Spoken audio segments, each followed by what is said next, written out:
Assalamualaikum warahmatullahi wabarakatuh. Perkenalkan, saya Nabila Mutiara Sari dari kelas 54 D3 Pajak Alih Program PKN STAN. Pada kesempatan kali ini, saya akan menjelaskan mengenai risk-based audit atau audit berbasis resiko terkait laporan keuangan yang terangkum dalam alur yang nanti saya jelaskan. Nah, sebelum memulai membahas alur berikut, saya akan menjelaskan mengenai pengertian audit atas laporan keuangan. Jadi, audit atas laporan keuangan adalah proses sistematis yang dilakukan oleh pihak yang independen dan kompeten dengan cara mengumpulkan dan mengevaluasi bukti-bukti audit serta asersi atau pernyataan manajemen, sehingga nanti dihasilkan suatu opini atas kewajaran laporan keuangan. Nah, intinya kegiatan audit laporan keuangan itu bertujuan untuk memperoleh keyakinan yang memadai tentang apakah laporan keuangan secara keseluruhan bebas dari kesalahan penyajian material sehingga memungkinkan auditor untuk menyatakan suatu opini tentang apakah laporan keuangan tersebut disusun sesuai standar yang berlaku. Nah, berikut ini adalah alur dari proses audit laporan keuangan. Nah, jadi untuk gambaran besar audit atas laporan keuangan ini bisa dilihat di pojok kiri ini terdapat 3 hal. Yang pertama risk assessment, yang kedua itu risk response, dan yang ketiga itu reporting. Nah, apa itu ketiganya? Mari kita simak ya.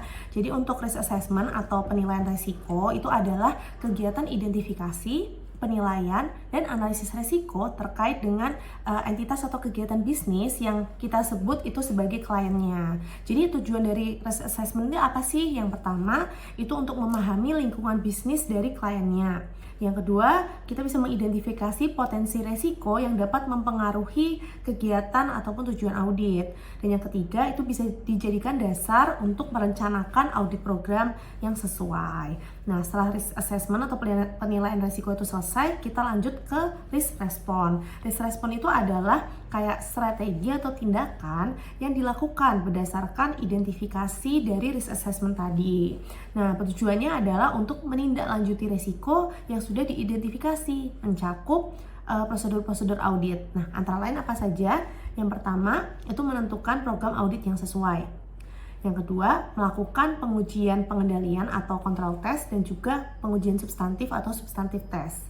Dan yang ketiga, menentukan asersi manajemen.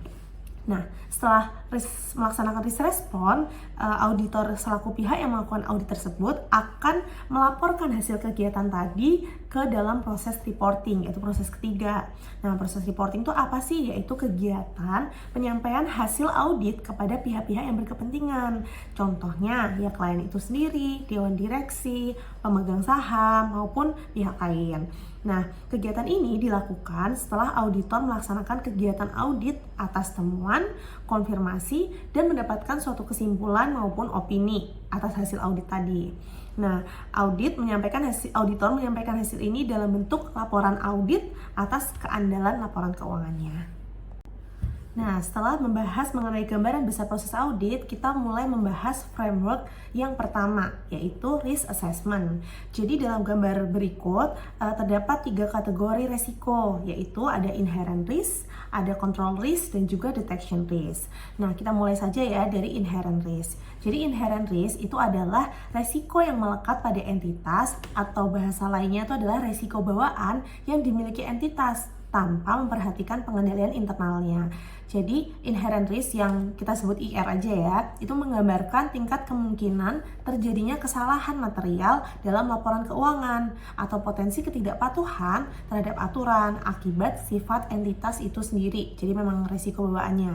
Nah, IR ini tuh memang harus dipahami nih oleh para auditor sebagai dasar dalam merancang program audit dan mengetahui apakah pengendalian internal yang dilakukan entitas itu sudah memadai atau belum. Nah, kemudian kita lanjut, IR ini memiliki hubungan terkait dengan COSO framework. Nah, COSO framework itu digambarkan dalam kubus berikut. Jadi terdapat 5 kegiatan dalam COSO framework. Yang pertama ada control environment atau pengendalian lingkungan. Jadi ini adalah suatu kerangka kerja untuk merancang, implementasi, dan evaluasi atas pengendalian internal di perusahaan. Nah, yang kedua ada risk assessment, yaitu analisis resiko yang dapat mempengaruhi pencapaian tujuan perusahaan. Nah, di sini kita dapat mengetahui apa saja potensi resiko yang bisa menghambat perusahaan dalam mencapai tujuannya. Nah, kemudian ada yang ketiga tuh control activities, yaitu tindakan yang dilakukan perusahaan dalam mengelola risiko dan memastikan tercapainya tujuan. Nah, yang kemudian yang keempat itu ada environment dan communication. Jadi maksudnya ini adalah meliputi informasi dan komunikasi yang disampaikan secara relevan dan reliable sehingga dapat mendukung pengambilan keputusan yang efektif dan andal. Nah, terus kemudian yang terakhir ada monitoring activity, yaitu kegiatan pengawasan yang berkelanjutan nih atas efektivitas sistem pengendalian internal di entitas itu sendiri. Kemudian terkait dengan tujuan adanya COSE framework itu di kubus atasnya itu ada 3. Yang pertama operating, yang kedua reporting, dan yang ketiga itu adalah compliance. Yang pertama operating itu adalah tujuan dari sisi operasionalnya, yaitu terkait tujuan dan tanggung jawab organisasi dalam menjalankan operasionalnya secara efektif dan efisien. Nah, terus kemudian untuk yang reporting itu adalah tujuan dari sisi reporting, yaitu adanya framework resiko terkait tujuan dan tanggung jawab organisasi mengenai pelaporan keuangannya agar disampaikan secara akurat dan akuntabel. Nah, terus yang ketiga itu ada compliance. Tujuan dari sisi compliance itu artinya apakah perusahaan itu patuh nih terhadap aturan maupun kebijakan internal dan standar etika yang berlaku. Nah, setelah menelaah inherent risk dari klien, kita tuh dapat mengetahui SPI dari klien dengan banyak cara, seperti datang langsung, pembagian kuesioner, wawancara kepada manajemen terkait proses bisnis dalam perusahaan. Nah, kemudian auditor tuh dapat melakukan analytical test yang bertujuan untuk mendapatkan pemahaman yang lebih mendalam terkait sistem pengendalian internal dan aktivitas keuangan dari klien. Nah, dari sini kita tuh dapat mengetahui potensi anomali atau resiko yang harus diidentifikasi lebih lanjut. Selain itu, auditor dapat mengetahui materialitas atau tingkat kewajaran saldo-saldo laporan keuangan. Nah, berarti kan kesini kita mulai bahas ke materialitas ya. Jadi materialitas itu terbagi menjadi 3, yaitu OM, PM, dan AM. Mari kita uraikan secara lebih mendalam. Untuk materialitas yang pertama yaitu OM atau overall materiality. Jadi overall materiality adalah tingkat materialitas yang ditetapkan auditor berdasarkan penilaian terhadap keseluruhan laporan keuangan. Nilai ini digunakan untuk mengevaluasi apakah salah sajinya itu secara agregat dapat mempengaruhi keputusan pengguna laporan keuangan. Nah, ini biasanya dihitung berdasarkan pendapatan atau laba sebelum pajak atau aset. Nah, untuk rumusnya seperti ini ya. Jadi OM ini disajikan dalam bentuk presentase dengan range 3-5%. Yang intinya kalau semakin beresiko, maka presentasenya itu semakin kecil. Nah, ini rumusnya yaitu overall materiality sama dengan 3-5% dari bisa penjualan, laba sebelum pajak, ataupun aset. Nah, selanjutnya ada PM yaitu performance materiality. Itu adalah jumlah yang ditetapkan lebih rendah dari overall materiality untuk mengurangi resiko bahwa total salah saji yang tidak terdeteksi akan melebihi overall materiality. Jadi rumus PM sendiri itu adalah 50-80% kali overall materiality. Nah, ini juga sama, ketika semakin berisiko maka presentasinya itu semakin kecil. Lalu contohnya ya, misalkan kita sudah mendapatkan overall materiality sebesar 1M, 1 miliar. Nah, maka PM-nya tuh katakanlah 75% dari overall materiality. Berarti jumlahnya 750 juta. Seperti itu. Nah, terus yang ketiga itu namanya ada assertion management. Itu adalah tingkat materialitas yang diterapkan pada asersi individu dalam laporan keuangan. Seperti kayak asersi kan ada kayak kelengkapan, keberadaan, maupun penilaian atau valuation. Nah, contohnya misal dalam akun piutang tuh AM yang mungkin diterapkan adalah untuk memastikan valuasi agar tidak terlalu tinggi. Seperti itu. Lalu kita kembali ke slide sebelumnya ya. Setelah kita menentukan tingkat materialitas, ternyata dalam kasus-kasus tertentu auditor tuh dapat melibatkan pihak-pihak eksternal untuk mencari bukti pendukung lain. Tujuannya adalah untuk memudahkan dalam menentukan audit program mana yang sesuai untuk dilakukan. Nah, contohnya misal di sini bisa saja auditor tuh butuh pendapat dari pihak IT, aktuaria, penilai, dan sebagainya. Oke, dari sini kita kan sudah mengetahui inherent risk-nya ya. Selanjutnya kita masuk ke dalam control risk.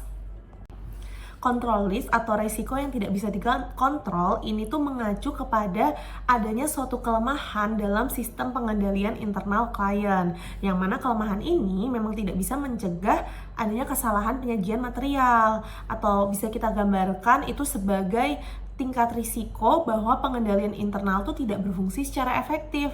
Contohnya, misal masih ada kekurangan dalam alur SOP atau pengawasan proses bisnisnya yang menyebabkan potensi salah saji material.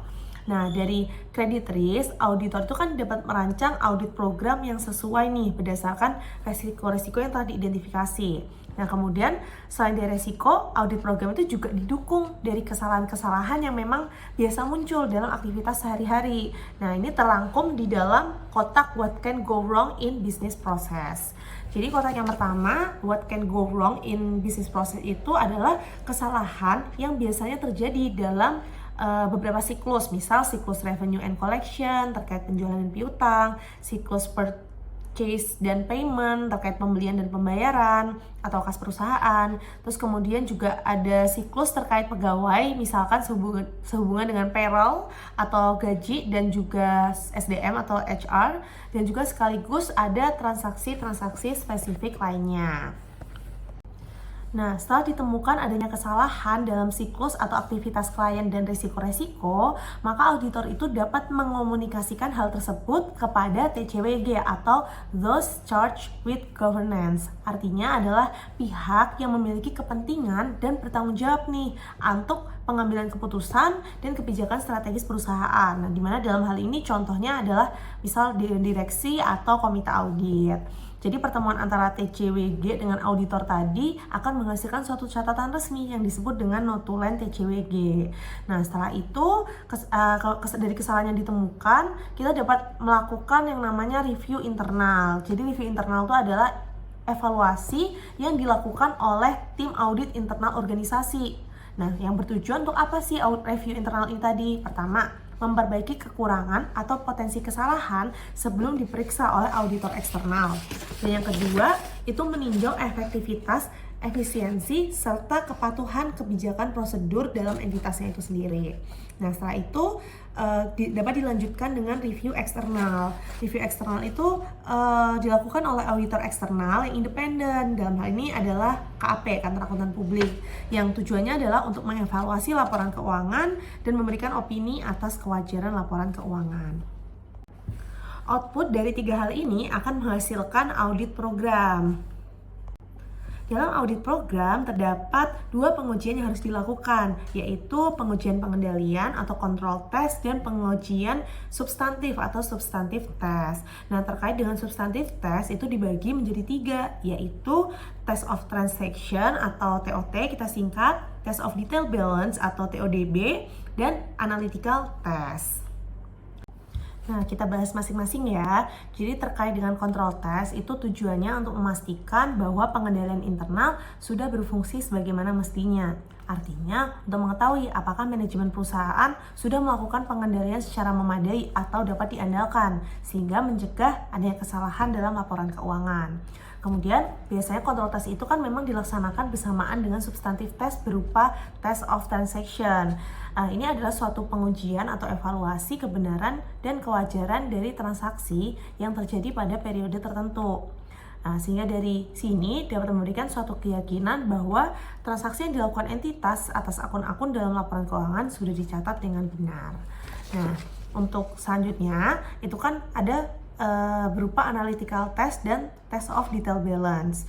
Nah, analytical test itu kan mencakup analisis dan evaluasi informasi keuangan dan non-keuangan supaya auditor itu dapat mengidentifikasi ketidakwajaran atau kesalahan dalam laporan keuangan. Nah, analytical test itu akan membantu auditor memahami rasio dari komponen laporan keuangan, memahami tren, pola, dan hubungan yang signifikan dalam data keuangan. Nah, contohnya ya, misal rasio keuangan tahun 2024 itu akan dibandingkan dengan 2023 atau dibandingkan dengan perusahaan lain dalam lini bisnis yang serupa. Nah, itu contoh dari analytical test. Nah, selanjutnya untuk test of detail balance itu dilakukan untuk menilai kewajaran presentase atas jumlah yang diungkapkan dalam laporan keuangan entitas. Jadi memang fokusnya itu kepada saldo akun tertentu, seperti misal aktiva ataupun likuiditas dan untuk diuji kewajarannya apakah sudah akurat dan sesuai dengan standar. Nah, seluruh substantif tes yang telah dilakukan itu kan berdasarkan atau untuk menguji yang namanya asersi manajemen. Nah, adapun asersi manajemen itu ada 5 yang biasa kita singkat dengan CFAP. Jadi CFAP itu merupakan singkatan dari completeness, yaitu kelengkapan, existence atau eksistensi, valuation atau valuasi, accuracy atau akurasi, dan juga presentation atau presentasi. Nah, kemudian dalam proses audit tentu terdapat bukti-bukti yang harus dikumpulkan dalam rangka membantu kegiatan audit. Nah, bukti-bukti audit ini diperoleh dengan beberapa cara, antara lain inspeksi, yaitu pemeriksaan oleh auditor atas dokumen dan catatan klien untuk mendukung informasi yang tersaji atau seharusnya tersaji dalam laporan keuangan. Yang kedua tuh ada observasi, jadi kayak mengamati proses yang sedang dilakukan oleh klien, misalkan dengan mengunjungi lokasi pabrik, mengamati pegawai yang sedang melaksanakan tugas, seperti itu. Lalu ada konfirmasi, yaitu meminta respons secara tertulis langsung dari pihak ketiga yang independen. Tujuannya adalah untuk memverifikasi keakuratan informasi yang diminta oleh auditor. Lalu keempat ada rekalkulasi, yaitu pengecekan ulang atau perhitungan yang dilakukan oleh klien untuk mengetahui keakuratan perhitungan. Jadi maksudnya itu adalah auditor melakukan perhitungan ulang dari kliennya itu sendiri. Nah, terus kemudian ada reperformance atau pelaksanaan kembali, yaitu pengujian independen yang dilakukan auditor atas prosedur atau pengendalian internal akuntansi. Lalu ada yang namanya analisis, yaitu evaluasi informasi keuangan melalui analisis atas hubungannya masuk akal antara data keuangan dan non-keuangan. Lalu ada wawancara dengan klien atau interview, itu adalah permintaan data secara langsung kepada pihak yang mengetahui detail transaksi, yaitu kliennya itu sendiri, misalkan dari manajemennya, staf akuntansinya, dan pegawai-pegawai lain yang relevan. Dari komponen-komponen dalam laporan keuangan dapat dilakukan kegiatan antara lain tracing, vouching, comparing, dan juga alternatif prosedur. Yang pertama, tracing itu adalah penelusuran bukti dari awal sampai dengan akhir. Maksudnya adalah auditor melacak informasi keuangan dari dokumen sumber ke catatan akuntansi atau laporan keuangan. Tujuannya adalah untuk memastikan completeness atau kelengkapan pencatatan. Yang kedua ada vouching, yaitu penelusuran bukti kebalikannya dari akhir ke awal. Maksudnya adalah auditor tuh memverifikasi informasi dalam catatan akuntansi dengan merujuknya kembali ke dokumen sumber. Tujuannya adalah untuk memastikan existence atau keberadaan dan validitas transaksinya. Lalu untuk comparing itu adalah prosedur audit yang melibatkan perbandingan 2 atau lebih elemen informasi untuk memastikan konsistensi atau mengidentifikasi perbedaan.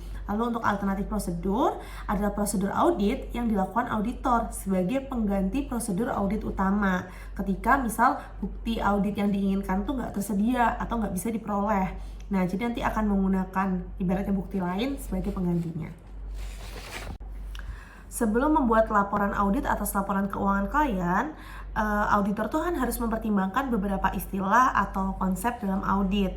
Di antaranya ada namanya accounting estimate, yaitu estimasi yang dibuat oleh manajemen entitas untuk mengukur nilai aset atau kewajiban yang memiliki ketidakpastian. Terkait estimasi itu biasanya melibatkan unsur-unsur atau elemen lain yang bisa berubah seiring waktu. Contohnya misal estimasi umur sisa, estimasi nilai bersih aset, nilai wajar, pajak tangguhan, dan sebagainya. Nah, yang kedua itu ada going concern, yaitu sehubungan dengan keberlangsungan entitas dalam menjalankan operasinya sesuai jangka waktu yang wajar. Jadi suatu perusahaan itu kan pasti merencanakan entitas itu bertahan untuk jangka waktu yang lama. Nah, apakah waktu yang direncanakan tersebut itu wajar dengan kondisi operasional laporan keuangan yang sedang diaudit? Nah, itu dilihat apakah kondisi operasional tadi itu memiliki ancaman yang signifikan terhadap kelangsungan usahanya. Lalu ada related parties, yaitu adalah keterikatan entitas dengan pihak lain. Jadi adanya pihak lain ini tuh bisa mempengaruhi keputusan atau tindakan yang diambil oleh klien. Jadi sebagai auditor itu kan perlu identifikasi ya hubungan dengan pihak berelasi nih dalam laporan keuangan, karena transaksi dengan pihak berelasi itu dapat mempengaruhi kondisi keuangan perusahaan klien. Nah, audit itu juga memiliki auditor maksudnya itu memiliki tanggung jawab untuk menilai risiko potensial terkait transaksi pihak berelasi. Dan harus memastikan bahwa pengungkapan di laporan keuangan itu sudah sesuai keadaan sebenarnya. Transaksi dengan pihak berelasi itu gak cuma tentang eksistensinya aja, tapi juga apakah nilainya itu wajar atau sama tidak dengan kondisi pasar. Lalu selanjutnya yang terakhir itu ada subsequent event, yaitu membahas mengenai peristiwa atau transaksi yang terjadi saat pembuatan laporan keuangan sampai dengan tanggal laporan keuangan selesai dibuat, tapi itu sebelum tanggal laporan audit itu disampaikan. Jadi peristiwa ini bisa memiliki implikasi terhadap laporan keuangan dan perlu diidentifikasi dan diungkapkan secara tepat dalam laporan keuangan. Setelah mempertimbangkan hal-hal berikut, auditor tuh akan menemukan suatu resiko yang disebut dengan detection risk. Jadi detection risk itu adalah resiko yang tidak dapat dideteksi kesalahan atau ketidaksesuaiannya oleh auditor terkait materi laporan keuangan yang diaudit. Jadi setelah dilakukan control test maupun substantive test dan mempertimbangkan konsep-konsep dalam proses audit tadi, auditor itu juga perlu mencocokkan laporan keuangan apakah sudah sesuai standar akuntansi yang berlaku atau belum. Kemudian, ketika auditor itu telah selesai melaksanakan proses audit, maka ditemukan suatu temuan atau kesimpulan dari audit. Nah, dari sini, auditor itu akan membuat suatu opini atas laporan keuangan yang diaudit. Nah, yang pertama kita lihat apakah auditor itu memiliki bukti yang cukup dan juga tepat atau sesuai dengan tujuan audit. Nah, di kotak ini ya. Nah, apabila tidak memiliki bukti yang cukup dan tepat, meskipun laporan keuangan itu sudah sesuai standar akuntansi, maka opini dari auditor itu adalah tidak memberikan pendapat atau disclaimer TMP ini. Nah, dalam TMP ini terdapat yang namanya risiko audit.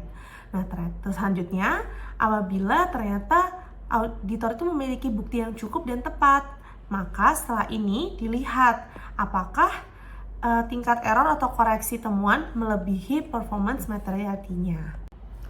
Nah, selanjutnya apabila ternyata errornya itu tidak melebihi performance materiality atau bisa dibilang errornya tuh kurang dari PM-nya, maka opini yang bisa disampaikan auditor adalah unqualified atau wajar tanpa pengecualian WTP.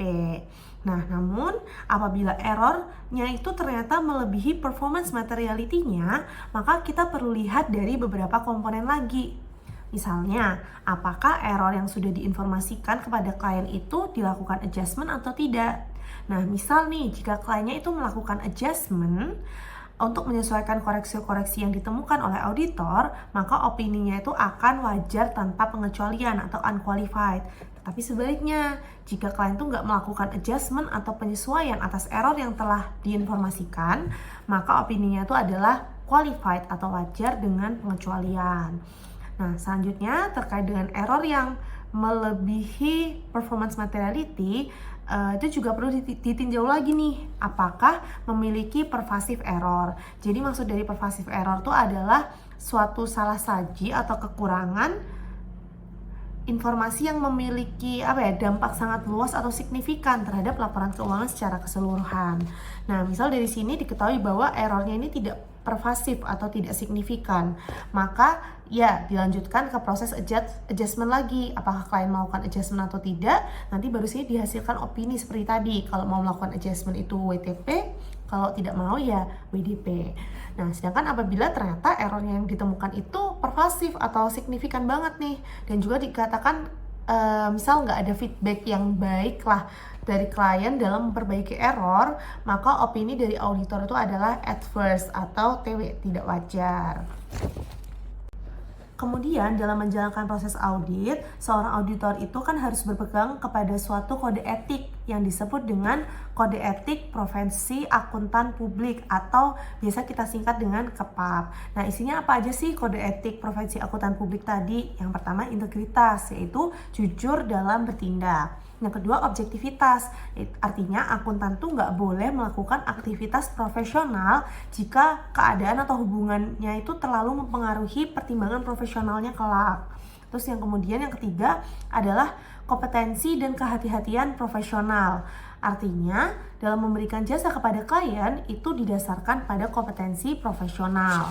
Terus kemudian ada kerahasiaan, yaitu menjaga kerahasiaan informasi yang diperoleh dari hubungan profesional dan bisnis. Kemudian ada perilaku profesional, yaitu akuntan tuh nggak boleh terlibat dalam aktivitas atau pekerjaan apapun yang diketahui dapat merusak integritas, objektivitas, atau reputasi baik dari profesinya. Seperti itu. Berikut penjelasan yang bisa saya sampaikan terkait audit berbasis resiko atau risk-based audit. Dimulai dari penentuan resiko, proses atau program audit, sampai dengan penentuan opini atas hasil temuan auditor. Nah, sekian presentasi dari saya. Semoga dapat bermanfaat. Terkait kurang lebihnya saya mohon maaf. Izin saya tutup. Wassalamualaikum warahmatullahi wabarakatuh.